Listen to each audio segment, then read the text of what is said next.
بسم اللہ الرحمن الرحیم۔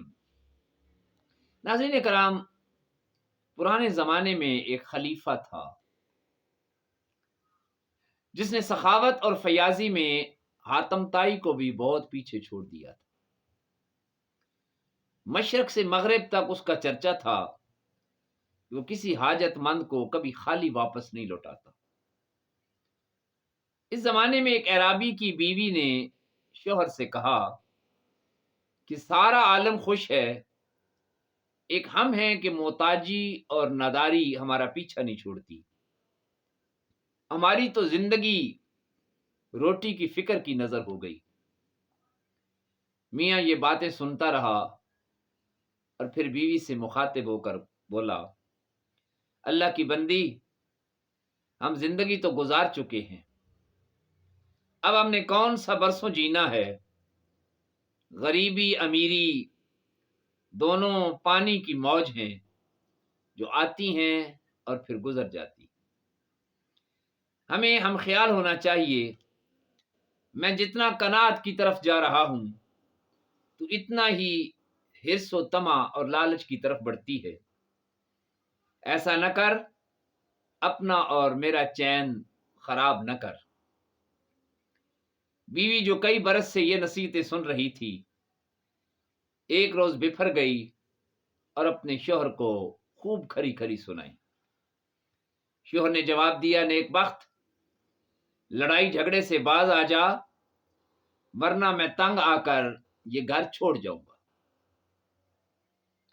عورت نے جب یہ دیکھا تو کچھ نرم پڑ گئی، رونے لگی۔ عورت کے پاس رونا ایک ایسا جال ہوتا ہے جس سے بچ نکلنا ہر کسی کے بس کی بات نہیں ہوتی۔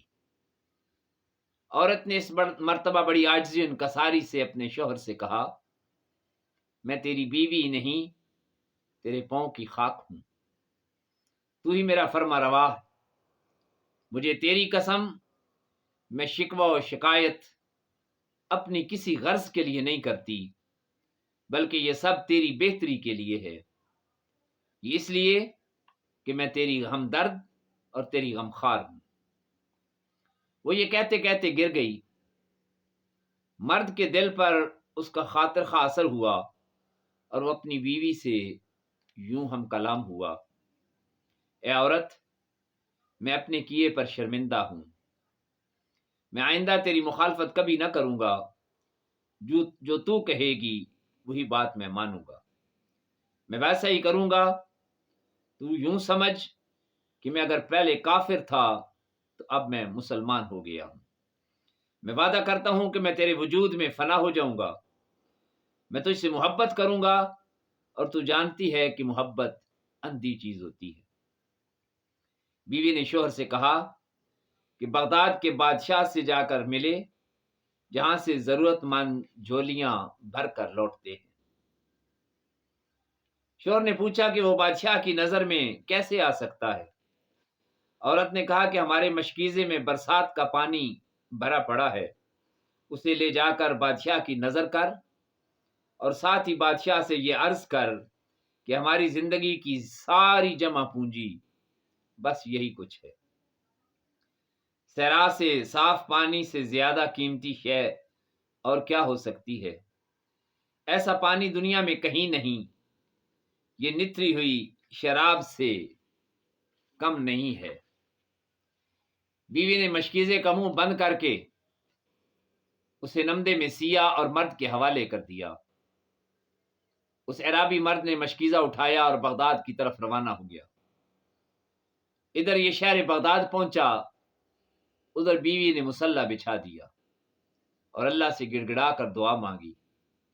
وہ مرد جب بغداد پہنچا تو اس نے دیکھا کہ اہل غرض ہیں کہ بادشاہ کی خدمت میں ہجوم در ہجوم چلے آ رہے، حاجت مند آ رہے ہیں۔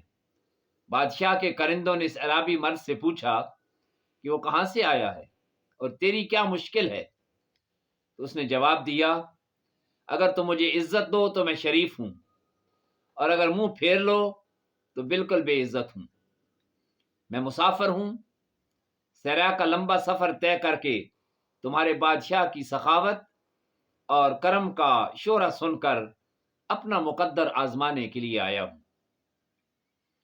آیا تو میں مادی غرض کے لیے تھا، یہاں پہنچ کر دیدار کے لیے بے قرار ہو گیا.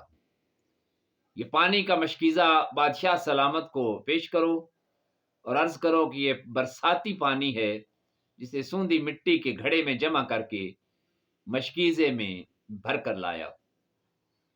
جب بادشاہ نے یہ ساری کہانی سنی، اس عرابی مرد کا تمسخر نہیں اڑایا بلکہ مشکیزے کو اشرفیوں سے بھر دیا. بادشاہ نے اپنے کارندوں کو حکم دیا کہ اسے ان اشرفیوں کے ساتھ دریائے دجلہ کے راستے واپس روانہ کیا جائے. یہ سفر اسے جلد منزل تک پہنچا دے گا کہ فاصلہ کم ہے. بادشاہ کے حکم کی تعمیل ہوئی، اسے کشتی میں سوار کر دیا گیا. اس عرابی مرد نے دریائے دجلہ دیکھا تو سجدے میں گر گیا، کہنے لگا داتا کی دین بھی نرالی ہے، اور اس سے بھی زیادہ نرالی بات یہ ہے کہ اس نے میرے کھاری پانی کو قبول کر لیا ہے. کہتے ہیں کہ جود و سخا اور فیاضی کے نوازنے کے بھی رنگ نرالے اور عجیب ہی ہوا کرتے ہیں. بہت بہت شکریہ. اللہ حافظ.